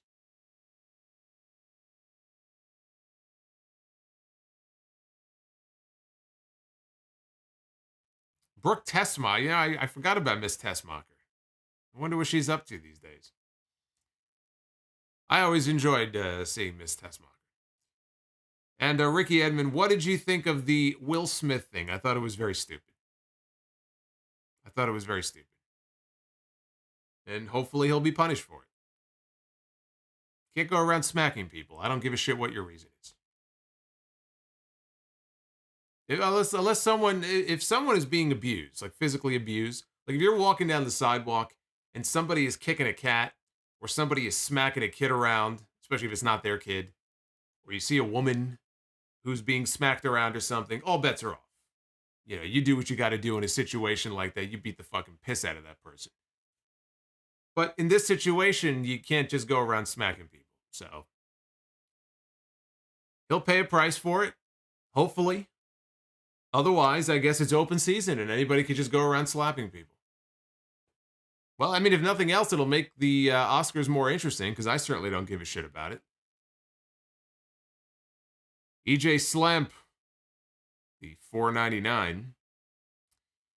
I was rewatching the Essential Starrcade, and number one was Flair against Vader from '93. Do you agree that it's the best Starrcade match of all time? It is certainly one of the best Starrcade matches of all time. I'm trying to think of all the big Starrcade main events. You know, I don't remember all of them off the top of my head. It's hard for me to sit here and say definitively that it's the best. It might be. It's probably my favorite one, to be honest with you. So it may well be, but that would be unfair for me to say that without remembering what all of them were. The first thing was a cat. Yeah, the first thing was a cat. If somebody was doing something like that to a cat, then they should be fucking thrown in front of a car. Or a bus, or a truck. You just give them a good shove, you know. Nick Grosso, Walter and Bartel are rumored to be going to SmackDown as a tag team. Yeah, I've heard some rumors earlier today about this, and that concerns me greatly because I'm not seeing Fabian Eichner's name mentioned in any of this. And unless he doesn't want to go to the main roster, and I don't think that's the case, I don't understand what the hell that's about. Fabian Eichner is the most impressive part of that Imperium tag team. No offense to Marcel Bartel. I watch Fabian Eichner. The guy's fucking great. You're going to leave him out and call up the other two? What the hell's that about? Unless they agree with me and they think that he would be better on his own, pushed as a single away from Imperium, I guess okay if they have other plans for him. But the way I'm hearing these stories right now, and again, right now it's just rumors, but I don't know. And I understand he's not German, he's actually Italian, but you know, it's worked so far. This is my concern. This is always my concern with WWE. You take something that works fine and you change it. If it's working, there's no need to change it. I didn't see anybody complaining about the fact that, well, this doesn't work because Fabian Eichner is actually Italian. He's more Italian than Tony D'Angelo is. But I've never seen anybody complaining about this. Imperium is a great tag team. And if there's one thing they could really use right now on Raw and SmackDown, it's another really good tag team. And you're going to break up Imperium or you're going to take Walter and put him in a tag team? No. So I'm already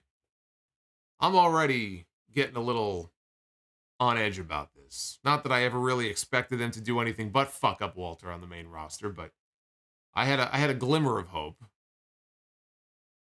they have any sense about them, they'll keep him as a single.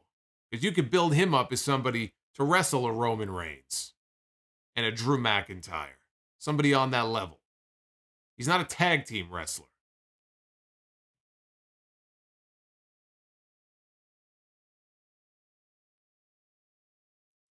Dr. Scorpio It's the final dono. Sorry I had to. Good night. Oh, it's you're trying to sing me a song here, are you?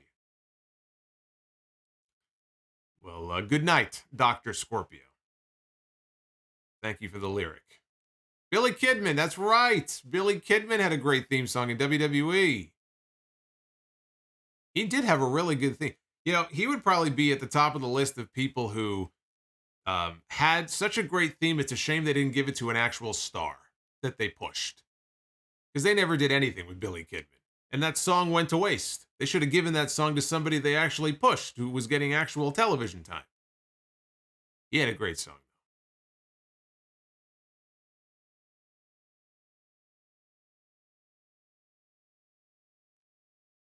When am I going to learn to stop hoping? Well, if we don't have hope in this world, what do we have? That's a pretty morbid view of life when you stop hoping. Toondar. Don't say that. Toondar says Walter will be yodeling on SmackDown. Don't say that. Why would you put that out into the atmosphere? Why would you do that?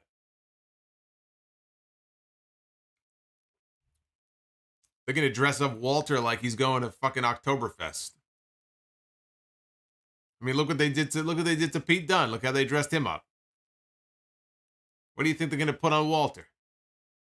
Well, they put a dunce cap on his head.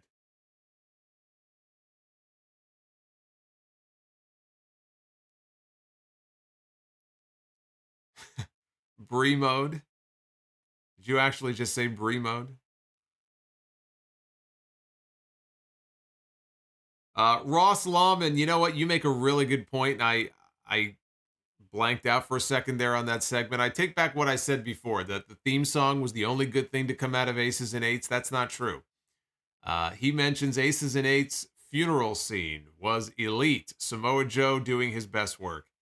That, honest to God, the Aces and Eights funeral segment is easily one of the greatest segments in the history of Impact.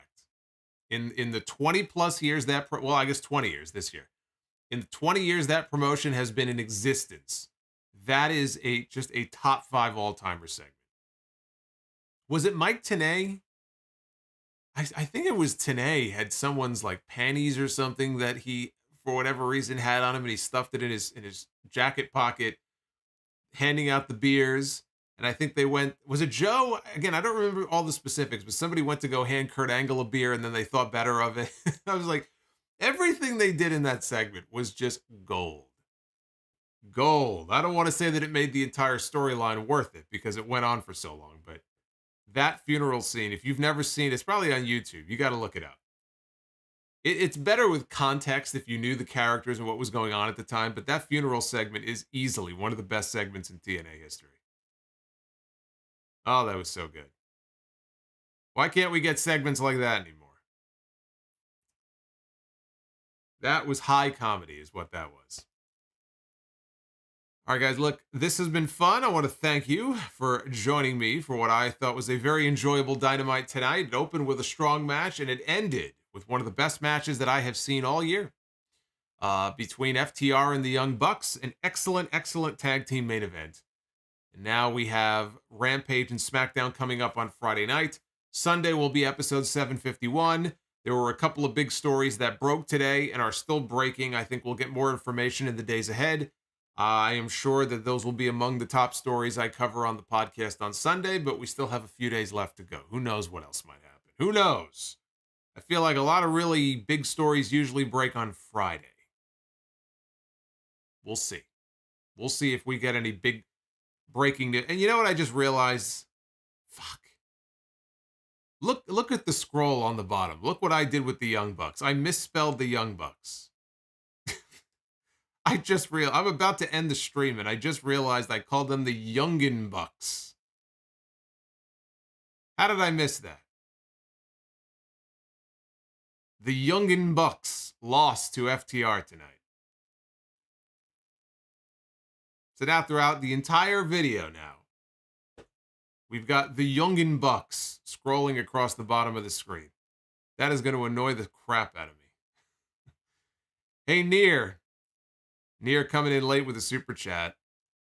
Says Ramadan Kareem to all of our Muslim friends. Yes, indeed. Yes, indeed. Yeah, the Youngin Bucks. Look at this. That's what happens when you're in a rush trying to get everything done before you go live. It's my botchamania. My dyslexic Solomonster. Apparently, yeah, I didn't realize I had dyslexia. But apparently, I do.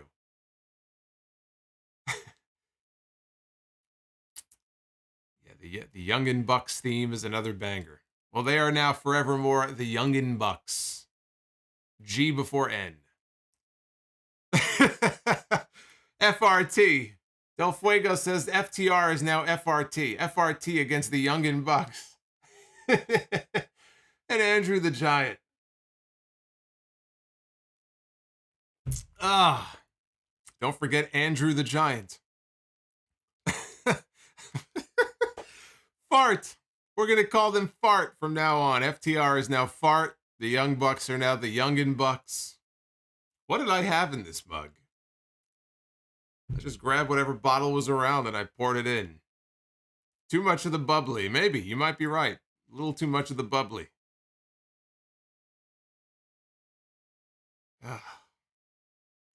Well, anyway, I enjoyed the Youngin Bucks against Fart tonight on Dynamite. I hope you did too. All right, I'm going to get out of here. Thank you for the super chats. And again, I will see you guys live for the SmackDown and Rampage recap this Friday night on YouTube here on the Solomonster Sounds Off channel. Hit that like button on your way out. I will see you on Friday night. Take care, guys.